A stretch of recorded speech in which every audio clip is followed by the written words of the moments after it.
Good afternoon, everybody. This is Toyota Studios 1994, and today I'd like to showcase a 97 Toyota MR2 GT-S.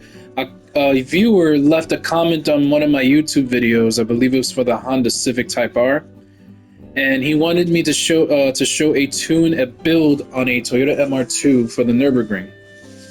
Now, on this car, I put a wide body, fully modded engine. I do not recommend swapping the engine because it overpowers the track. If not, the suspension really cannot handle that type of power with the Audi R8. So I recommend not doing it. If you guys want me to, I can get my other MR2 put a R8 swap in it. If you guys want me to, let me know in the comment section below. But as a start, I recommend you don't. For those of you who like the Toyota MR2 as their favorite go-to car, I don't recommend starting an engine swap right away. Get the feel of the car's original motor with maxed out power of 471 horsepower with the high-end turbo and see how the car feels to you. You're going to notice that the vehicle may bottom out in some corners where a sudden incline where it will cause the car to shoot into a turn into the wall, which is like crippling oversteer. The car just bottoms out, the wheel goes underneath the wheel well. So we're gonna go here, and since this is the front end parts that I have, I go with type A. I go the side, I go with type A, which is not really that significant really. But the diffuser is a must for this vehicle if you want to maintain stability. And one thing about you guys that may not know about diffusers, for some of you guys who know, this part right here, this critical part right here, increases the top end speed for your vehicles, which means air, as the car's traveling at high speed, air is traveling underneath the vehicle, and these blades here cut the air in half. They're divided in three sectors here, because without this it'll be like a bubble. It'll have a bubble of air here. So without the diffuser, you have a bubble of air, which means if you let off the throttle, the back end is going to want to lift up and give you that crippling oversteer. So having this is key. Now it may raise the PP points, and you have to mess with the power and weight. But for this car, I have good news because I did not touch the weight. I did not touch the weight by adding weight to it. It's max weight reduction, stage 3 weight reduction. No body rigidity is required for this car. You don't really need to add the body rigidity. I tried a body rigidity for this car, and it really is not much of a difference. It did drop the performance point, but it's not really, it hardly makes it, that doesn't really make too much of a difference. This car doesn't have a problem, with the top end speed. But this would help you a lot, so I recommend having this. This is supposed to make airflow underneath the car much more smoother, therefore reducing it. We're releasing any drag that's unnecessary, that's a detriment to the car.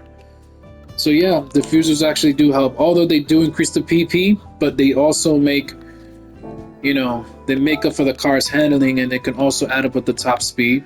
The reason why I don't want to add body rigidity, because this here, the roll cage alone, helps with the rigidness of the vehicle.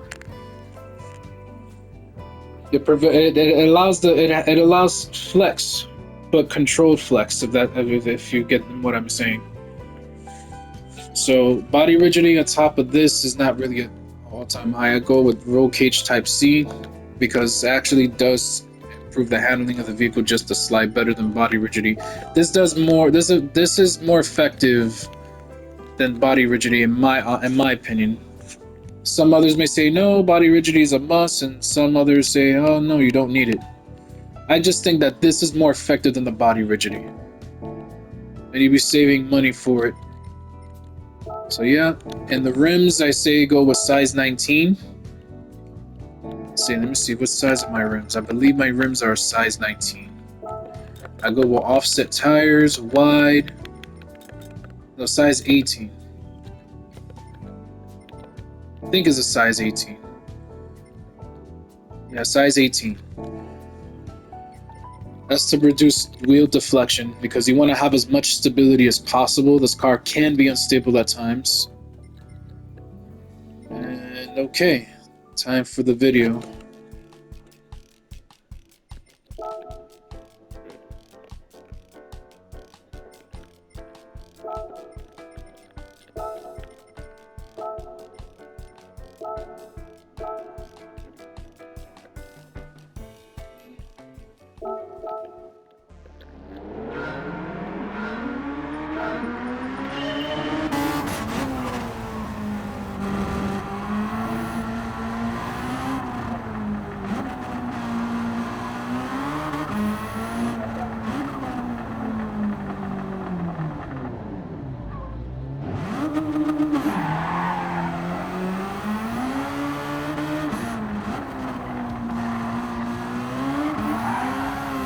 Remember, guys, drive the car within its limitations, though. I will pause the video momentarily to show you exactly where danger is near for this car, because there are two sections. Well, mainly there's one section of this track that's a danger to this car, as well as many other players using it. Maybe some of you guys in the comment section may know what I'm talking about. But there's that sudden incline that's like a dip, and during that dip, the car wants to bottom out. The wheel wants to rub against the wheel well. And what that does is it causes the vehicle to cripple oversteer and run into the wall. So I will pause the video momentarily and show you what I mean, how fast you should take a turn.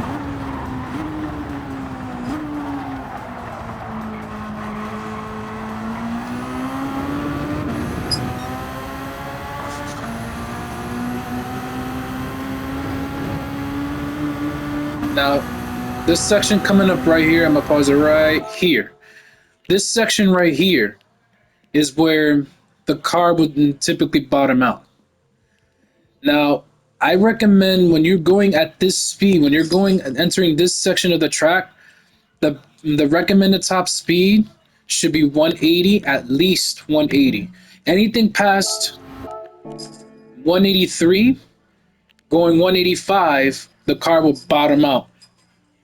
Uncontrolled, it would just bottom out, and wherever direction the wheel well is tucked in, if it bottoms out to the left, it's going to pull directly to the left and hit a wall. So do not go past 183 on this section.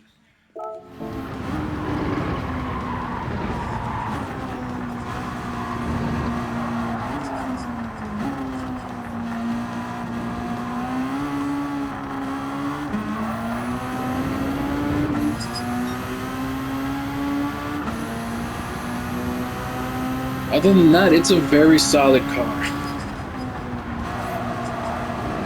A pretty good one at that.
623, 722.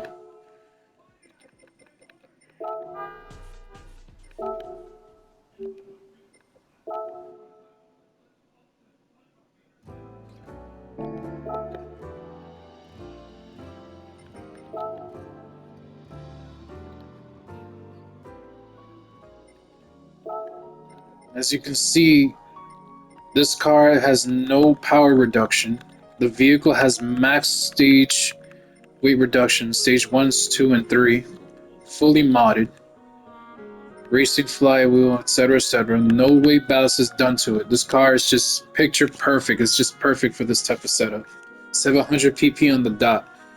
Downforce is at 79 because the previous update was at 80, but then I had to reduce it to 79 one click because of the changes in the update.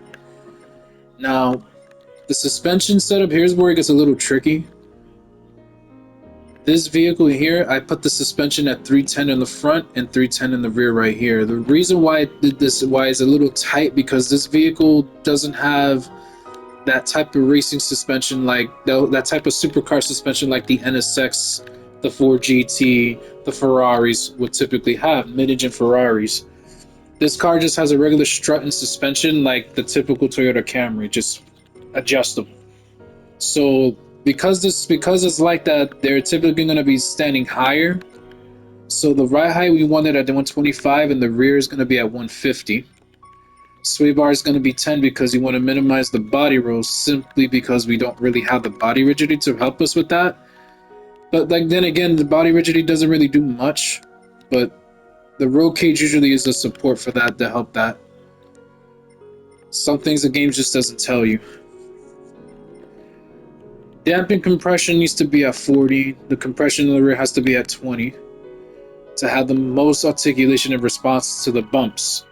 The reason why this is set to 40 because we need to slow it down so this right here doesn't bottom out.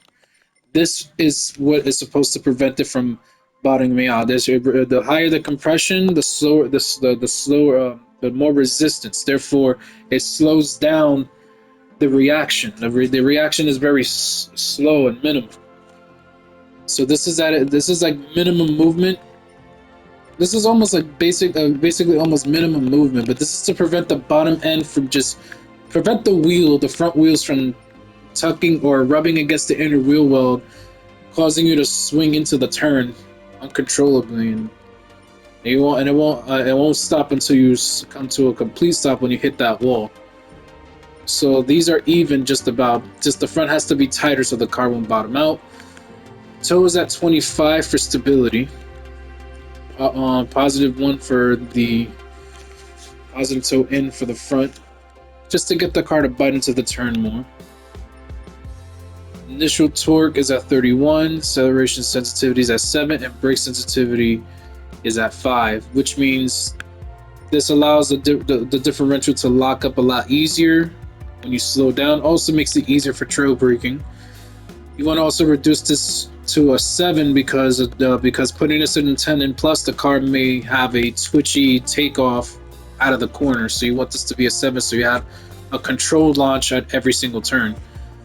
That's the whole deal that I got a 6 minutes and 23 seconds on it, because I get to control my launch out of the turn. So this also helps out.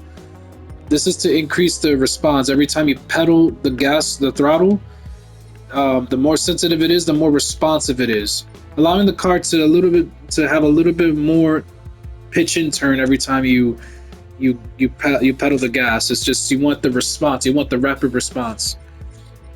Also, this car has an anti-lag system, which also helps with the initial torque as well, because turbos, they lag. So this right here is at 31, just to increase the response, so that way the lag is not what hinders it. Transmission tune is right here. Final drive is 2500, 350, automatic drive, and there you go. And that's the tune for the MR2.